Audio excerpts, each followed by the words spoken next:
Hello, everyone, and welcome back to another episode of Human Edge Meets AI. Today's topic is reclaiming our human edge in the AI age, the possible framework. I'm your host, Ida Nair Sharma. A quick shout out to everyone who's tuned in and made this series such a hit. Your energy and engagement keeps us going, so thank you so much for that. We're delighted to have Nitin Seth with us once again, a global leader, co founder, and CEO of Incido, a best selling author of three books on digital transformation, AI, leadership, and the future of work. His latest book, Human Edge in the AI Age, challenges us to think differently about where the real advantage lies in the AI age.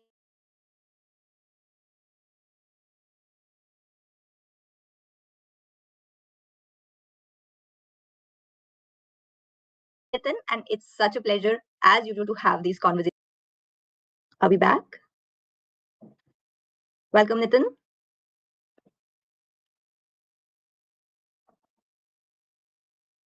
Nitin, we're not able to hear you. Hi. Um, Yes. lovely to be back, Ida, and I'm really looking forward to this conversation today. I think this conversation today, I'm sure you're going to introduce the topic on the human edge is really core to this book and the reason I wrote the book. Absolutely. So I'm really looking forward to this conversation. Absolutely. So Nathan, when in the last session, you didn't really mince words when you walked us through the sobering reality of the great role reversal and the looming risk on the white collar jobs, right? But at the same time, you also pointed out that it's not all a story of despair, and there are newer and bigger opportunities that are emerging. You also said that unlocking these opportunities would require unleashing entrepreneurship at scale, which essentially requires completely different skills, right? So today we like to deep dive into these new skills and how we should go about building them. So, Nitin, should we dive right in? Absolutely. Can't wait. Perfect. So, my first question is the last time you spoke about how earlier tech waves disrupted work at the lower end of the value chain, but AI is now moving upwards. It's challenging IQ, and it's also, to some extent, it's challenging EQ as well. And for years, we've taken pride in IQ to be our competitive advantage, right? And assumed that EQ would remain uniquely human. But if intelligence is becoming commoditized and even EQ is under pressure, what do you believe will define the next true human advantage? Yeah, that's the big question, no? Yes. And so undoubtedly, machines have been getting better at IQ for a while, for 100 years and more. That's been the computer age and computer age to the internet age and now the AI age. Machines have become really competent at IQ. And with the AI age, machines are also learning EQ. Yes. But it's not 0 1 either, Mhm. because IQ and EQ have many dimensions.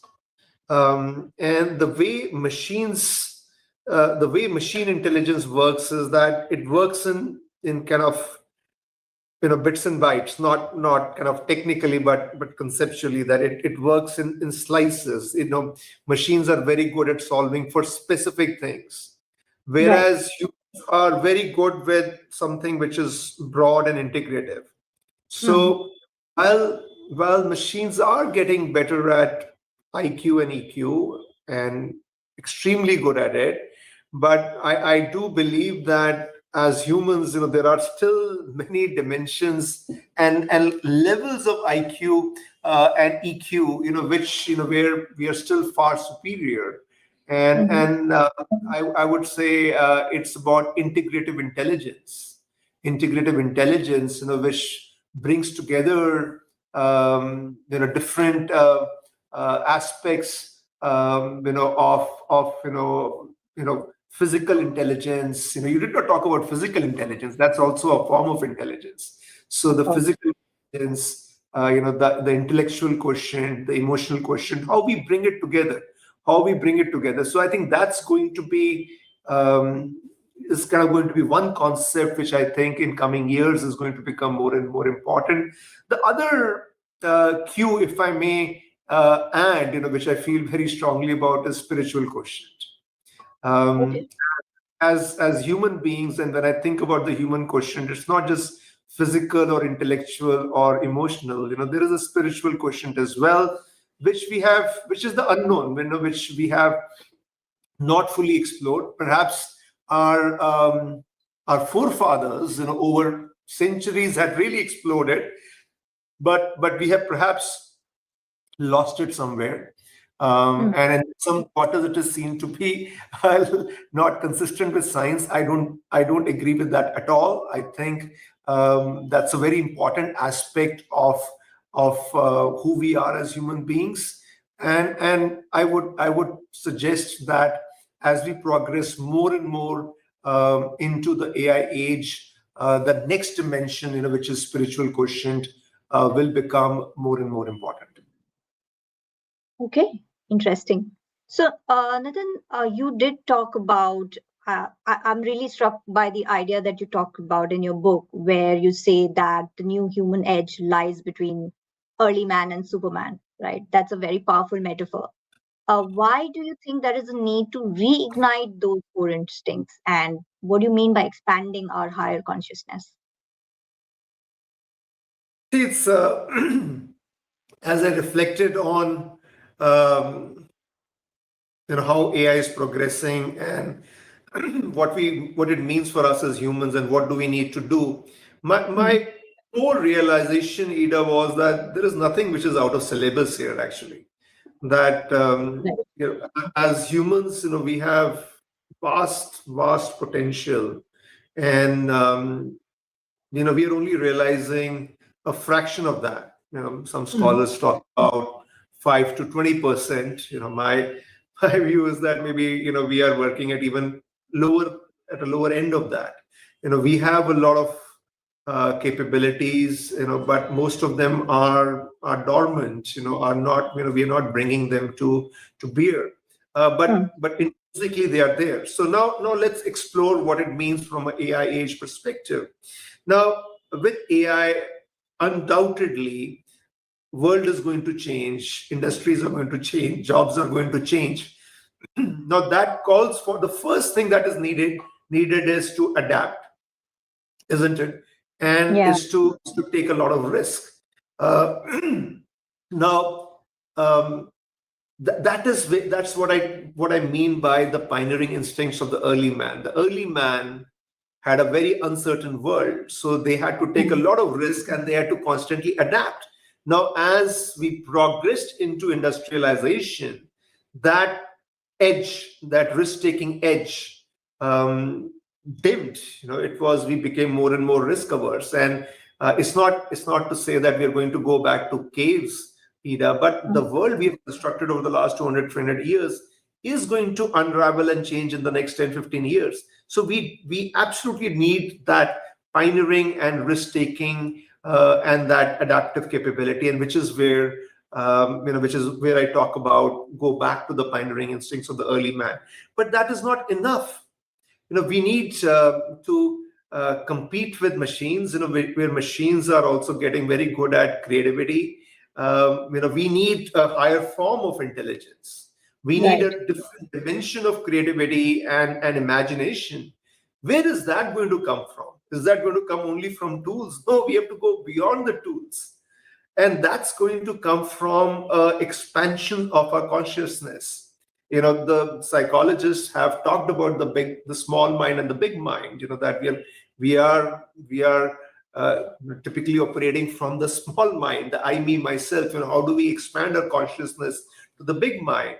I think that's going to be an imperative, not just a nice to have. How do you, and that is where I talk about an expanded consciousness of the Superman. Yeah, that a lot of our philosophers, for example, Sri Aurobindo in particular, and even 100 years back, he talked about this process of growth, that as human beings, we are not static. We are growing, and it's a process, and there is a process of growing to almost what you can call a Superman, and I think that's the other dimension. So there is Right. one dimension. There is a lot that's already within us, which we have perhaps forgotten, which we need to reignite. But at the same time, we also have to grow as a species, and we have to expand our consciousness, and that's the Superman. So yes, early man and Superman both at the same time. Wow. That really sounds inspiring, Nitin, and but it also sounds a bit too ambitious. Do you think realistically an individual can operate at both ends of that spectrum? And if so, are there any practical ways to build these skills?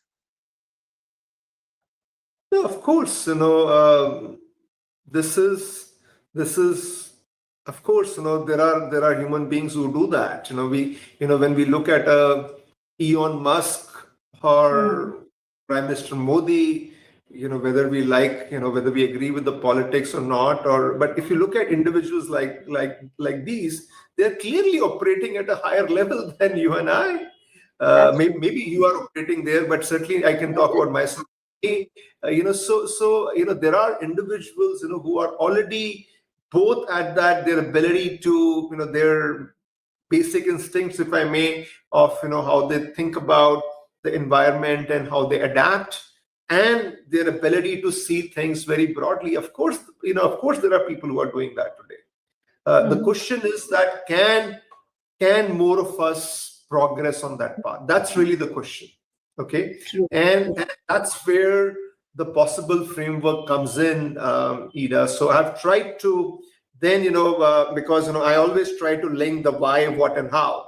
Okay. So the why for me in this whole discussion is that, hey, AI age is a huge, huge inflection point for us as humanity. It's a challenge, it's an opportunity. Yeah. Hmm. It can bring us down, or it's the trigger which pushes us to the next stage of our evolution. That's the why. Okay. Right. And for the what here is the early man kind of instincts and the Superman consciousness. That's the what. And then the how for me is, I've tried to get into what are those practices, what are those core competencies that as humans we need to focus on, and that's where I came up with the possible framework.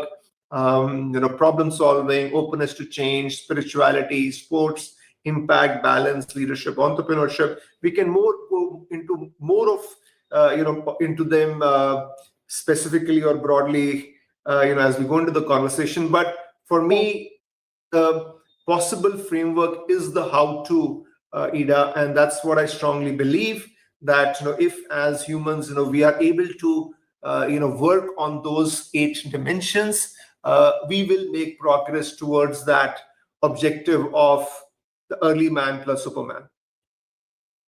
Okay, so I'm curious about this possible framework. There are 8 mantras that you talked about right now. So how did you distill and arrive at these 8 mantras? And since you've written the book, are there more that you think you could include? um, See, it's interesting that um, my thinking is again I'm a huge believer in duality, that I believe in data and research, but I also strongly believe in intuition and wisdom and my own set of experiences. Hmm.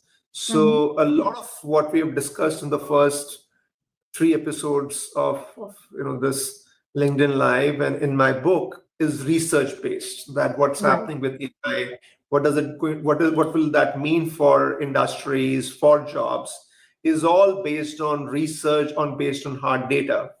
And then Hmm. when I started to come to the so what of it from a human perspective, how do you think about it? It's very difficult to just kind of do it based on research. So the choice I made was that I will anchor it on my own experiences. So the Okay. possible framework and the 8 dimensions reflect my experiences. Yeah. So I'm not suggesting that this is kind of the be all and end all, that these are the 10 commandments or the Gita Gyan, which you should take as gospel. No, these are, I'm just sharing, my experiences in a form which I think can be helpful. But end of the day, it's an inquiry. My objective with the book, Human Edge and the AI Age, and all these conversations that we are having, is to provoke an inquiry, because end of the day, each one of us need to ask a set of questions, and we need to find our own answers. I don't think it's a formula. Okay. That's yeah. Just sharing my own experiences, or maybe my formula is just to trigger a thought, just to trigger a discussion. But end of the day, all of us are unique. It's our own journey, and take this as an example, as a set of distilled experiences, and build your own framework. True. Right. You're so good. You're so right to say that everybody has their own journey and their own thought process. So this is like igniting some thoughts and giving you some kind of direction to think and ponder on, and maybe build your own way around it. Right. So you talk about spirituality as one of the key mantras, right? That is not something that you often hear from a CEO of a tech company. Why do you believe this is so essential in the AI age? It's see, first I just want to share what I mean by spirituality, because there are many. It's not a so often used word, but not. I don't. There is a very common definition of it. Spirituality for me is a process of going inside yourself, connecting with yourself. Okay. You can do it through meditation or breathing techniques, yoga. It could just be sports. It could be gardening. There are so many activities, which take you away from the noise and take you inside yourself. So that's what I mean by spirituality. And why is it? And I've been fortunate that I got exposed to meditation at a very young age, when I was in my early teens, and have been practicing it for over 40 years now. And it's been tremendously pivotal for me. A couple of things. First is that the digital and AI age is the age of noise. We are constantly bombarded with a lot of signals, and it can dull your senses, it can dull your brains. And for me, meditation or breathing is the way that, for example, I have to go for an important client meeting or a presentation. My method is that I would sit in meditation for 20 minutes before that, and as I do that, suddenly the noise clears out, and I have a lot of clarity. I have a clarity on what is important and what should I focus on. So clarity, and clarity of decision making, clarity of communication. The other aspect which I touched right in the beginning is about expanded consciousness and creativity. Creativity is going to be one of the absolutely critical things that we as humans need to raise our game on. Because what is given, any work which is given, while today there is a need for human in the loop, over a period of time, AI will keep on getting better at that. So what do we do? So it has to be constantly reimagining both the business, products, process, workflow. That's really what we need to be doing, moving from execution to more conceiving and designing. Now AI also can do that. So that puts a very high bar on us, that it needs to be a higher level of creativity and imagination. Now there are many things that go into it, but one of the things is to expand our consciousness.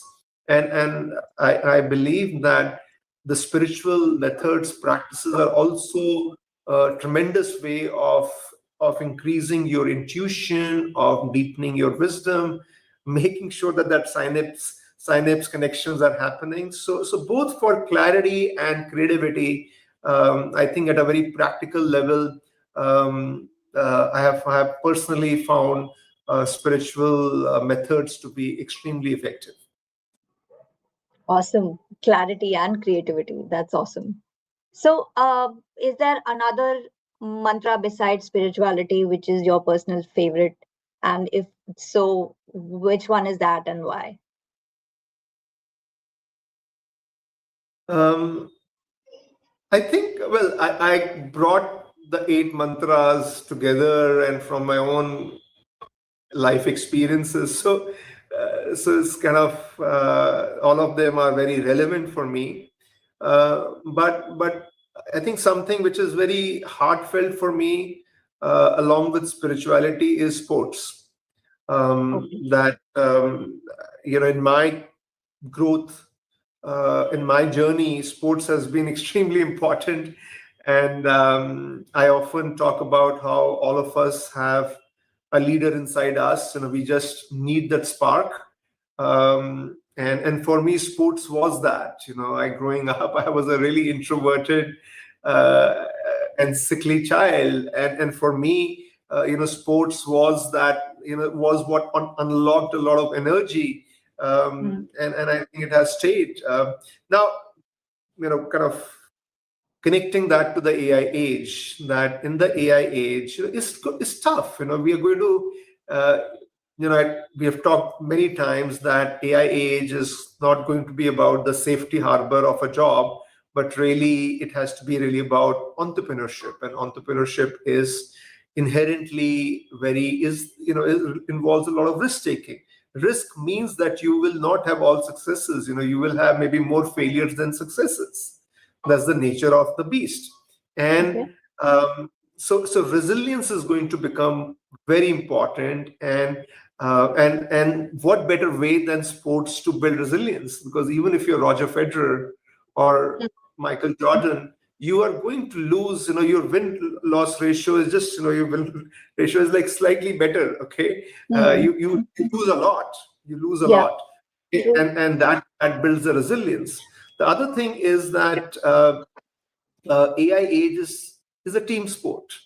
It's not easy. While there's a lot of talk about single person, companies, which Companies. are, which will reach to $1 billion. That's good. But most cases you need a team. And again, what better way than sports to learn teamwork? So those are the reasons why sports is such a heartfelt and personal thing for me, and one of my favorites, Right. because it's worked for me. And I think in the previous question you had asked me that other mantras that I've thought about, and look, Yeah. for me, sports worked, but a lot of people have said, what about art? And Mm. I completely agree that, art is also such a powerful force. Yeah. And absolutely, that should probably be a mantra. But given I kind of build this framework of my personal experiences, that's probably why sports is there, and maybe art is not there.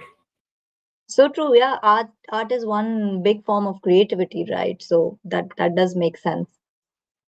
So another interesting mantra that you talk about is openness to change, Nitin. Why do you think that one is critical capability for the AI age? And what does it mean to really build this skill? Yeah, it's probably, um, there was one thing you had asked me to choose, I would have probably chosen this one.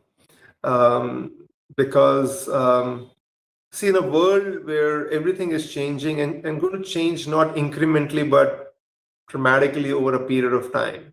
And I think that's something about the AI age which we should really understand, that while the dimensions of change like personalization or automation or innovation look familiar, but let's not be under any illusion. The magnitude of change is very significant. So its incrementalism is not going to work.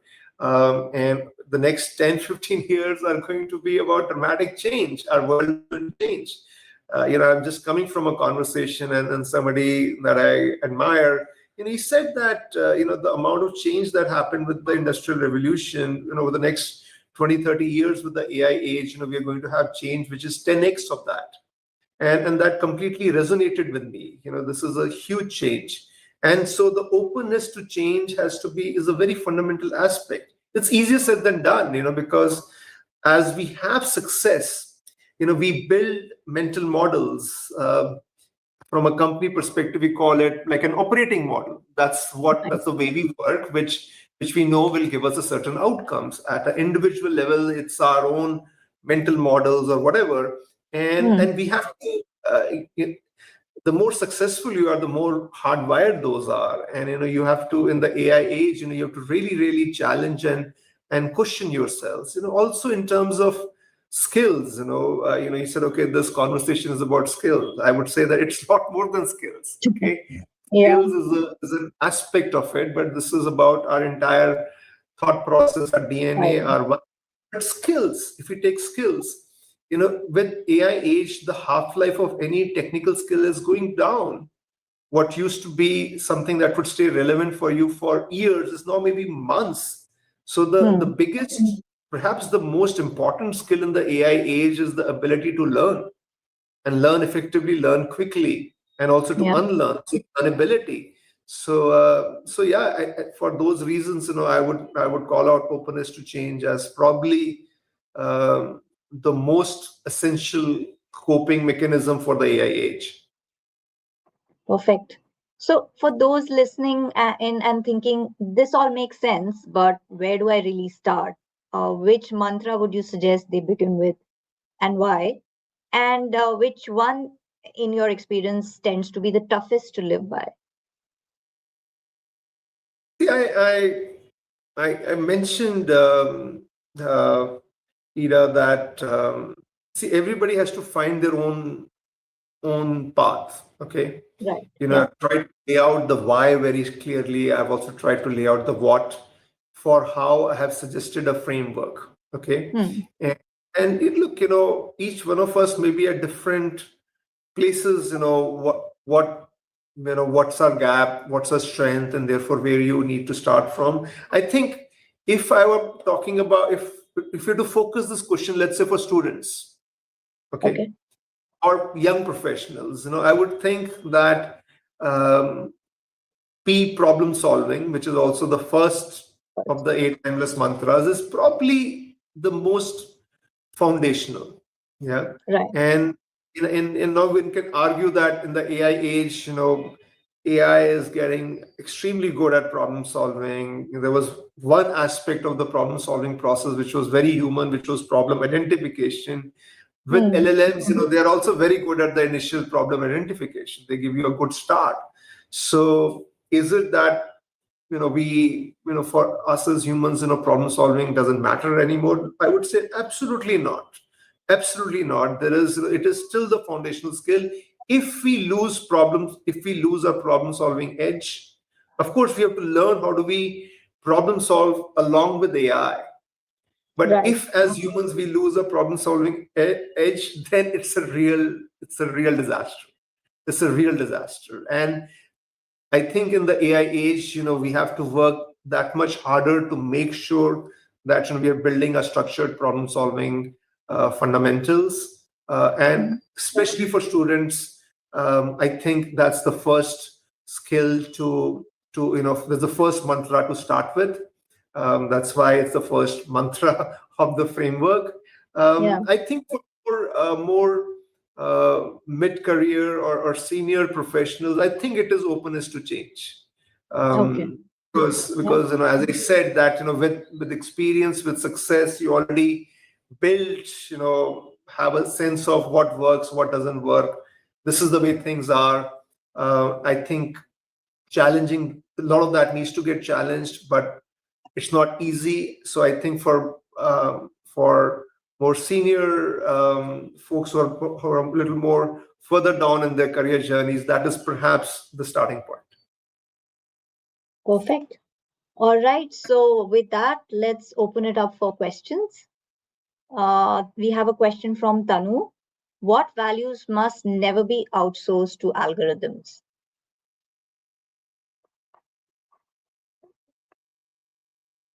I don't know, Tanu. I don't know. I think it's easy to say ethical judgment and something like that. So because it's very obvious and tempting to say, yeah, that the final judgment, and that judgment has to be based on ethics, is a very human thing. I completely agree with that. But what I would suggest, Tanu, is that we should avoid thinking we should avoid binary thinking. This is only human, this is only algorithms. Most of life and business is and will be somewhere in between. Okay, there are values, or there are set of tasks or set of decisions where machines are very good. There are things which, as humans, we are very good, and Mm. and that's where, for the conceivable future, the next 3 4 5 years, it's a human plus AI, and human in the loop is important. um, but we should not, I don't think, we can say that there is something we should never be outsourced to algorithms. I don't believe that. I think over a period of time, almost everything algorithms will play some role in. And But equally, I also very strongly believe that it's not about 100% algorithms. Maybe there are some things which algorithms or machines could do 100%, but for most part, um, life is going to be between 0 and 1. Okay. Okay. The next one is from Leon Hill. AI replacing jobs can produce fear of ownership of ideas. How does a creative and spiritually centered individual in a corporation share ideas and process with teams in ways shows and protects value? In ways that Leon, shows and protects value. Leon, I love the question because I think if I read the question uh, carefully, I think it's not just a question; it's a prompt. It's a prompt. That, of course, AI will impact jobs, and that creates a certain fear. And that's also why, as you said, a creative and spiritually centered individual, very, it's a great choice of words, that um, anybody who's spiritually centered is not fearful. Yeah, anybody who's spiritually centered is not fearful, because once you are able to go inside yourself and you see the bigger picture, it takes fear away. So I love that prompt. I love that framing, and I think it's maybe another reason why spirituality is so powerful, because it centers you. It centers you. It takes the anxiety and the confusion and the fear away. And when it does that, that opens you up for collaboration, that opens you up for sharing. So it makes sense. So thanks, Leon. Thanks for prompting that. Thank you. The next question is from Anjali. What's one habit we should adopt now to stay competitive in an AI-driven world? A habit. Anjali, many habits, but the one absolutely, and I've been talking about it, is learning. So continuous learning. Everybody should be learning something new. Uh, and those of us who are mid-career or even more senior, I think we have to work harder at it. And for me, learning, I strongly believe in the concept of reading books, because we are the Twitter generation with whatever 280 characters or whatever it is, and where we want bite-sized information. But there is a lot to be said about being able to stay with something and process that, because so I'm still quite old-fashioned. I like to read physical books, because they just help me make the connection more strongly. It's only when I underline things, it really sticks with me somehow. It's also reason I write books. I wrote my first book because I felt that I had a lot to share. And then subsequently, the books I've written because I felt I had to learn a lot. And for me, writing book was a way of, was a concentrated way of learning. So now that may or may not be the way for all, but learning, continuous learning, I think is super important. Books are one way, but exposing yourself to completely new skills, that, making a commitment to learn a new skill every year or every second year, learning with masters, which just forces you to raise the bar for yourself. So there are different dimensions of learning I can go into, but that's the first habit that I think everybody needs to have. If I may suggest a second habit, I would say that everybody needs to learn how to meditate. I think 20 minutes of meditation every day, to me is an essential coping mechanism, and I would suggest that. I think lots and lots of people would benefit with that. Awesome. All right. The next question is from a LinkedIn user. We are in a world where AI agents are having their own social networks, which is interesting and scary. How do you ensure humans are always above the loop and in control?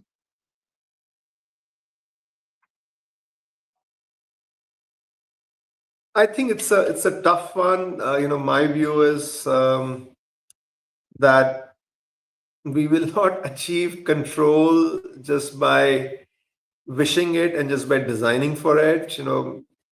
Last couple of days I've been at the India AI Summit, and there has been a lot of talk about governance and safe AI and so on. And my view is that, look, beyond a point you can't do much about it. It's a genie which is out of the lamp. And it's not like nuclear power, where 5 or 10 countries could come and just limit the technology. This is far beyond that. This is far beyond that. Now, of course, in any process, there have to be checks and balances.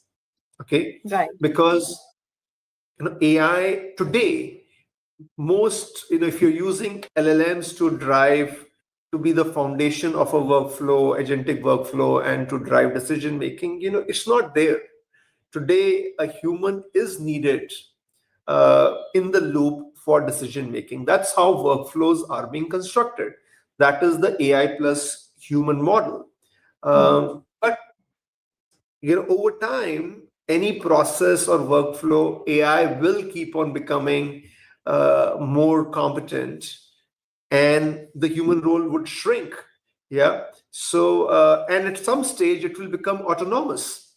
And we're not just talking about autonomous cars, but if you have traveled in an autonomous car, I think that will give you a glimpse of the future. That's not just cars, but many aspects of life and business which will turn autonomous.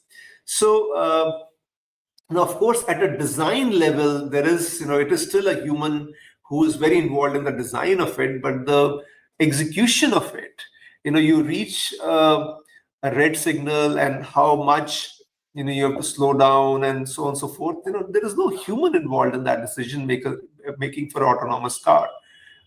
So look, we have to be ready for that future where in an increasing number of processes or life activities, machines will be getting to be autonomous. Okay, I think that's how it's going to evolve now. Right.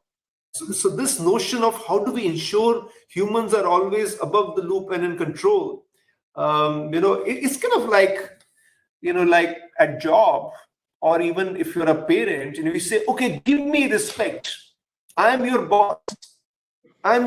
Give me respect. You have to respect me. You have to obey me. Does it work? Does it work? Even as a parent, it doesn't work. It doesn't work. You have to be competent. You have to be competent. You have to be worthy of that respect. You have to be worthy of being above, isn't it? It's the same simple concept here. It's the same simple concept here. And that's why my push with Human Edge in the AI age is to say that, hey, as humans, we need to lift ourselves. Okay, we have to lift ourselves. We have to be working at a higher level of our potential. I think there's a lot more that we can do. So we have to expand our creativity. We have to expand our imagination, our problem solving, and the wisdom aspect of it. That is what will keep us above the loop or above AI. Okay. Just by wishing it and just by designing for it through control mechanisms, I don't think it will keep, it will keep us in the driver's seat. No. At some point, especially over the next 5-10 years, as we get closer to AGI, okay, though Yeah. I still feel that how do we even define AGI? Because I think there are the limits to what human intelligence and capabilities are very, very vast. But still, the AI will continue to progress very significantly over the next couple of years. And if we don't raise our game, I think we will start to lose control on many things. And the only way of, I don't think we'll just be able to put control metrics or measures there. I think we have to raise our game. All right. Thank you. And then the next question is from Tejas. How do you recommend balancing the pursuit of professional excellence with the need for spiritual and internal grounding? I have felt no conflict between the two, Tejas. I don't think there is any conflict between the two. In fact, the examples I shared with you from my own experiences, and I think that of many others, that internal grounding, I think, is a consequence of a strong spiritual core or spiritual practices. You may not realize it that those are spiritual practices, but you're probably doing those. And that internal grounding, I think, is very, very foundational for professional excellence. What grounding means is that you are anchored. You're anchored, centered, and you can see things clearly. You don't swing like a wind vane. Yeah, that there's a little bit of wind that comes from here and you move here, and then wind comes from here, you move there. That's what happens if you're not grounded. When you're grounded, you can see, you can cut out the noise and you can see the trends. And I think that is extremely, extremely necessary for professional excellence. And the more as you grow in your career and as a leader, when you have to make critical decisions, being grounded, being anchored, I think, is a very, very essential part of it. Right. Okay. Nandita Mathur, how can India balance rapid AI adoption with the risk of job displacement, especially in sectors like IT services and education? Nandita, the risk is there. I think it's more than a risk. I think to me, it will happen. It will happen. And I think we should prepare for it. I don't, again, I've been saying it. I don't think, we can really curtail AI. I think it's a bad idea. It's a bad idea. For a country like ours, we should be embracing AI. We should be embracing AI. We should become AI first in everything we do. We should become AI native. This is our opportunity. This is our opportunity to use AI, a super disruptive technology, to leapfrog the world. And we should put our energy, instead of worrying about job losses, which to me at some level are inevitable. We should, why waste so much energy on that? We should put our energy on what is the new that we can create, what new problems can we be solving, what existing problems that we were not able to solve that we should be solving. It's not that it's just about doing a startup. You can be solving problems. You can be an entrepreneur within an enterprise. So that this is, we should put our focus on innovation and growth. Right now, there is too much focus on job losses and on governance. Yeah, both Yeah. are very relevant topics, but the way you solve both job losses, which is what you're talking about, and governance, which came in an earlier question, you don't solve them just by talking about them. You solve them through innovation and growth. So, from at least my view and my guidance is that, especially for developing countries like India, this is an opportunity. We should we should use it aggressively. We should adapt it wholeheartedly. We should become AI first and use it to drive innovation and growth very aggressively. Absolutely. All right. The next question is from Rehan. As AI becomes more integrated into business operations and there noticeable or expected changes in how traditional hierarchies and chains of command function within organizations, are there noticeable or expected changes? Rehan, this is a fantastic question. And it's a very thoughtful question. Um, and as we progress into the world where AI is driving lot or maybe most of our business operations, the world of agentic AI, which certainly we have already, many enterprises have begun on that journey. It will not happen. It cannot be successful without a change of organization structures and hierarchies. It cannot happen because if you look at what is the basis for organization structure, the basis for organization structure is risk management.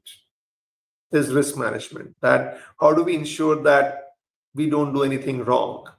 And the method or the mechanism that that is then adopted is checks and balances, is controls. Yeah. That Yeah. you have 10 people doing something, you have one or two people who are above them, maker checker, who are checking what they do, and you add it across the organization, and that's how the tree is formed. That's what the organization structure is. The organization structure is like a tree of maker and checkers at different levels. Now, Mhm. with AI, you're going to automate, isn't it? A lot of both, not just activities but also decision making. So you are going to take away the job of many of those layers, isn't it? Hmm. So one of a statement that is often made is that, oh, AI is going to address entry level jobs. Mid level is fine, and I laugh. I always, I said, wow, that's such a shallow and lazy argument, because you don't understand what AI actually is and what it is going to do. It is a lot of this intermediation. It Yeah. is not just the entry level task. Of course, it will impact then, but it is a lot of this middle management intermediation. All this check and balances and controls which AI will automate. Okay, Yeah. so now if you're doing that, it will not be successful, or you will not realize the benefit of the implementations without the change in not just workflows, but also organization structures. And I think that's something we have not given much thought to. When I see my clients, and these are some of the really sophisticated companies, I see tremendous investments from a technology perspective, very significant, not just pilots, but now it's really about at scale implementations. But on a scale of 1 to 10, if we are at maybe 7 or 8 from a technology perspective, I think we are maybe at 2 or 3 on the question, Rehan, that you have asked. I think in terms of a new thought process behind organization structures and processes, I think there's a lot to be done. Maybe Rehan, that's the next book I should write on. That's interesting. We look forward to that, Nitin. All right. The next question is, Nitin, knowing how passionate you are about sports and cricket in particular, I want to get your perspective on something. How do you see AI transforming the world of sports? Do you think we might eventually get to a point where fully AI driven robotic teams compete against humans in crickets or other sports? Or is this still a realm that will remain fundamentally human for the foreseeable future? It's a fantastic question, Harish. See, we already have some. We know something about this, and this is from chess. Chess is probably the sport, where um, machines and humans have competed directly, and after a while, it was a no match. Okay, and we are talking about like Gary Kasparov. Okay, it took it took some time, but then it was just a no match. Okay, so like in that sport, use of like machines in live play is seen as cheating, because the advantage that AI gives you against another human is just too overwhelming, too overwhelming. True. So you may be aware that like chess has taken quite a strong stand against that, and I kind of I see that, I agree with that.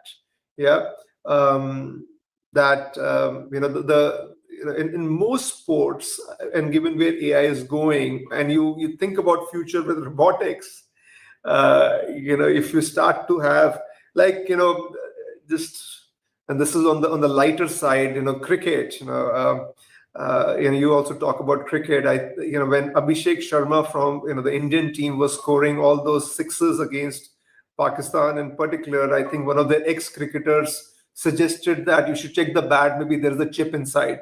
Okay, so Yeah. I don't know if Abhishek Sharma had a chip in his bat, but you see the point. Like, if Yeah.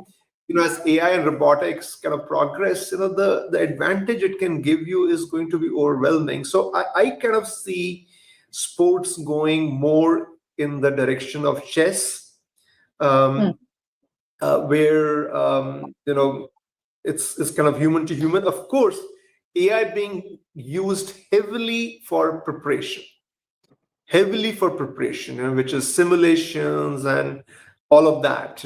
I'm sure in sports, AI will come in, heavily for preparation, but the actual competition aspect of it, I think there's a lot to be said about keeping the human sanctity of it. Another aspect of sports, where I think AI is going to play a big role is umpiring or refereeing.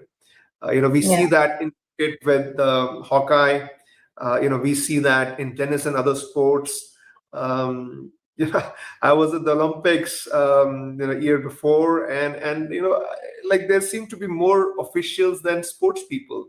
So I think refereeing, umpiring is another aspect of sports in addition to coaching, where AI is going to play a very, very big role. But I would think the competition aspect of it, maybe that's the one space that we humans could have.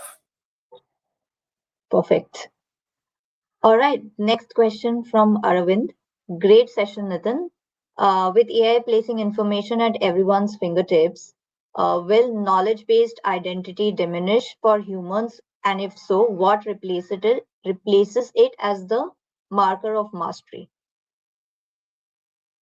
Great question, Arvind. Great question. It's quite serendipity. It's interesting that you asked this question, because today morning I was speaking at a session at the India AI Summit, which was about intellectual property.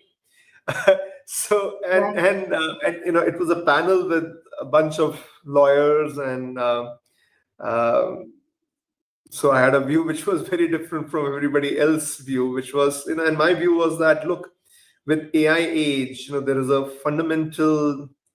uh, fundamental shift that is happening. So historically, data and intelligence were scarce, and Yeah. therefore you protected them. with the data age and now the AI age, which has been built on that, data and intelligence have exploded. It's kind of becoming universal. So, and it's a fascinating thing that most of data and intelligence, which was in the private domain, is now in the public domain. LLMs are a reflection of that. LLMs have absorbed the data of the world, and they're able to give you, they're quite broad, and they're able to give you perspectives on almost infinite number of topics. So intelligence in a sense is getting becoming more universal. And that kind of gets to the point you're making. So we have to learn, we have to figure out, Arvind, how we deal with that. I think for mankind, it's a huge opportunity. It's a huge opportunity that all this knowledge, all this intelligence coming into the public domain and being accessible. Just imagine what all we could do with it, isn't it? Isn't it amazing that the knowledge, intelligence which was available to maybe somebody sitting in Silicon Valley and maybe at Harvard or Yale, in northeast of America, is now available in Guntur in Andhra Pradesh or Navsari in Gujarat or Bhatinda in Punjab? Isn't that like an amazing thing? Isn't that an amazing thing, that the democratization of knowledge, which digital and data and AI is enabling, I think is a unbelievable thing for us as a human civilization. I think we have to figure out how do we master it, as you said. Okay, it's something I actually feel very excited by. Now, what the one aspect I would add is that while knowledge gets democratized, data and intelligence knowledge gets democratized, there is still going to be this aspect of proprietary knowledge. Maybe it's 1%. Maybe it's like or maybe it's even less than that. Maybe it's 0.1%. It's like a bowl of soup, where that, pinch of salt, which gives it the flavor. Yeah. Or if you're making dal, Indian lentils, and you have a little bit of what we call tadka. Tadka is that a little bit of ghee and spices that you add. That gives the flavor. That's proprietary knowledge. That's what's proprietary to an enterprise or maybe to an individual. So the value of proprietary knowledge will increase. How do we codify the proprietary knowledge? What is truly proprietary? How do we protect that? So that aspect, I think, will become more and more relevant. But majority of knowledge, you're very right, will be democratized. I think that's a great opportunity. Yes, that means that, what is the basis for mastery, as you say? I think we will need to figure out. Proprietary knowledge is one aspect, but I think there are probably many other dimensions that we need to explore. Awesome. Thank you, Nitin, for sharing that pinch of salt with us. And is there anything that you would like to say before we close the session? That's all the time we have for today. I mentioned in the beginning, I'll say it again, that this is the real discussion. What is our human edge? And I think it's a very exciting conversation from my perspective. I think you may have sensed it in this conversation. I feel very, that, it's been my long-held belief that as humans, we are operating at only a fraction of our potential. And AI age is that kind of push, or maybe it's a kick in our backsides, which is going to force us to raise our game. Okay? Right. The game. And where we need to raise the game, the good news is there is nothing outside the syllabus. It's kind of within the human context. Yeah. So that's where I talk about timeless mantras, that the possible framework and each of those 8 dimensions, they are not new. They have always been there. We don't do enough with them. Yeah. True. So I think it's, there is, while there is absolutely a need to raise our game, and I think that's an amazing opportunity, but also I think it is comforting, I feel, that it is not something, which is completely new to the world. Okay, it's something which is maybe what we have to dig deep and kind of which is already latent within us, which we have to make real. So I think that's an amazing journey, and um, hopefully the possible framework provides, is helpful for some, hopefully, maybe for many, but it's the questioning, is that exploration, which is very important. And I wish and I hope that Human Edge and the possible framework triggers that, sparks that inquiry, because I think each one of us is very important that we have this inquiry, that what's the human edge for me. Yeah, so Right. that's where I would close this. Thank you. Superb. Yes, what's the human edge for me? That is a great note to close on. And this discussion has been really intense. Thank you, Nitin. But it has been equally thought-provoking. I can't wait to get into deeper conversations with you on each of these mantras in our coming sessions. So, and I'm sure all of the people who joined here today are also as curious as me. So I request you all to do look forward to all these invites and join us again for the next edition. And for those who would like to buy the book, it is available on Amazon. The QR code will be shared after this. And another great piece of news is that it is now available to order in the US as well. Thank you once again, Nitin, and a big thank you to everyone who's joined in today and participated in the conversation. Thank you. Have a wonderful rest of the day, and we'll see you in the next session. Thanks, Ida. Bye for now. Thank you. Bye-bye.